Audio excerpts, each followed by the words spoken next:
আমি এর আগে বলেছি যারা ইসলাম মানবে না তারা জানাজা দেবেন না, ঠিক কিনা? ইসলাম মানে না, জানাজা দিয়ে লাভ কি আছে? লাভ কোনো লাভ আছে? কোনো লাভ নাই। আচ্ছা, দেশের মধ্যে কি হচ্ছে দেখতেছেন তো নাকি? আপনারা কি একটা বিষয়ে প্রশ্ন করতেছি, আবার মনে করেন না দলীয় লোক দেখি দলের কথা বলতেছে। আপনারা চান না সংসদে কোরআন যাক? বলেন জোরে কোন। ইনশাআল্লাহ এবার সংসদে কোরআন যাবে। তার কারণ আল্লাহ তাআলা নিজে স্পষ্ট করে বলে দিয়েছেন কি, যখন কোনো বান্দা স্বৈরাচারী করে এবং স্বৈরাচারী করার পরে যদি কোনো ইসলামী দলের দিকে ধাবিত হয়, অধিকাংশ বেশি হতে হবে কিন্তু এখানে যদি ধরেন দুই একজন ব্যতীত থাকতে পারে, থাকে না ভাই, আমি দলের নাম নিচ্ছি না, দুই একজন ব্যতীত আমি মনে করি, আমার মন বলে আপনারা সবাই ইসলামকে ভালোভাবে মনে প্রাণে পছন্দ করেন, ঠিক কিনা? ইসলাম যে পছন্দ করেন তার কবরে যাওয়ার দরকার আছে? ওই যে খাদিজা রাদিয়াল্লাহু তাআলা আনহা 3টে প্রশ্নের উত্তর দিতে পারেন নাই, আল্লাহ রাসূল সাল্লাল্লাহু আলাইহি ওয়াসাল্লামকে দিয়েই দেওয়াইছে। তাহলে আপনি ইসলাম দুনিয়াতে মানবেন না, আপনার বাস্তব জীবনে মানবেন না, পার্লামেন্টে মানবেন না, শুধুমাত্র মসজিদে মানবেন, ময়দানে মানবেন না, এর নাম মুসলমান নয়, এর নাম মুনাফিকের বাচ্চা, মুনাফিক। ক্লিয়ার? ভুল করলাম? আয়াত তেলাওয়াত করি কখন? সময় থাকলে আয়াত তেলাওয়াত করি, আমি সময় তো নাই, তাহলে আয়াত তো তেলাওয়াত করতাম। এমনিতেই বলতেছি আমি। আর একটা কথা,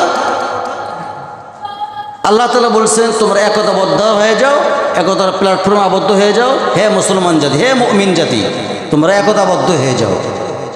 একতার প্ল্যাটফর্মে যতক্ষণ না পর্যন্ত তোমরা আবদ্ধ হবে ততক্ষণ পর্যন্ত তোমাদের বিজয় আমি আল্লাহ দেব না। প্রিয় ভাইরা আমার, তাহলে যদি আপনি দেখতেছেন যখনই দেখবেন ইসলামের বিপক্ষে কথা বলে, সে যে দলেই হোক না কেন, যে দল হোক, বাংলাদেশে তো দলের অভাব নেই, হুক্কা মার্কা দল পর্যন্ত আছে না নাই? জোরে কন, হুক্কা মার্কা দল আছে না নাই? হুক্কা মার্কা দলের মধ্যে ভোট দিবেন? আন-নুসাব্বিরু বানানা, আল্লাহ তাআলা কারো ফিঙ্গারপ্রিন্টের সাথে কারো ফিঙ্গারপ্রিন্ট মিল করে দেন। যদি দিত আপনার বউ থাকতো? বলেন, আপনার জমি থাকতো? আপনার কোনো প্রমাণই থাকতো না। তাহলে এই ফিঙ্গারপ্রিন্ট আপনি কোথায় চাপ দেবেন সে চিন্তাটা করে নিন একটু। কিন্তু ভাইরা আমার,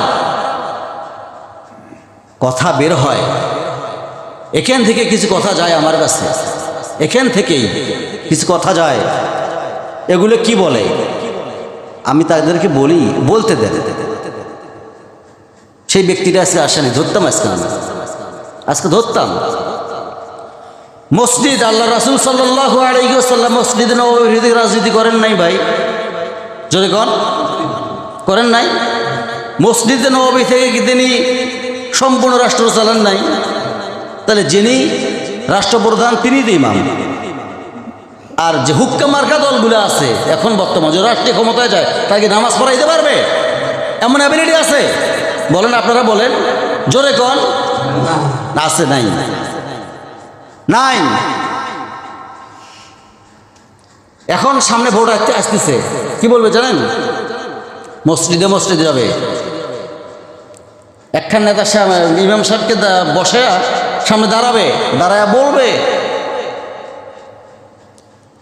হিন্দু ভাইয়েরা নমস্কার, মুসলমান ভাইয়েরা আসসালামু আলাইকুম। ঠিক আছে? হিন্দু কি আসে মসজিদের মধ্যে?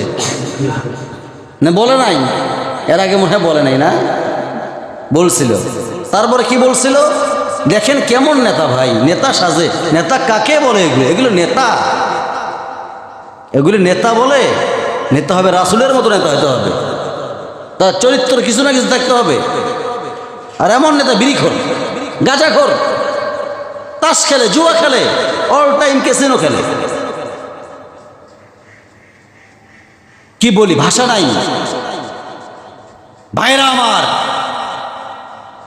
আগামীতে নির্বাচনে দাঁড়াচ্ছি, এইটা করতে পারলে আমি এইটা দেব, রাস্তা আপনাদের 100 ফিট বাড়ায় দেব, বলে, মুখে বলে, অন্তর দিয়া বলতে পারে না তারা। আমরা অন্তর দিয়ে বলি, আমরা যা বলি ডাইরেক্ট অন্তর দিয়ে আমরা বলি, মিথ্যা কথা বলি না আমরা। টুপিওয়ালারা কখনো মিথ্যা কথা বলে? বলেন। আর বলে হুজুরেরা কি বলে, হুজুর কি জানে? আর বেটা হুজুর ছাড়া তোর মায়ের জানাজা পড়ে, মায়ের বিয়ে পড়াইছে কেটা? তুই তো মরে যাবি, জানাজা পড়াইবে কেটা? কথা আছে না নাই?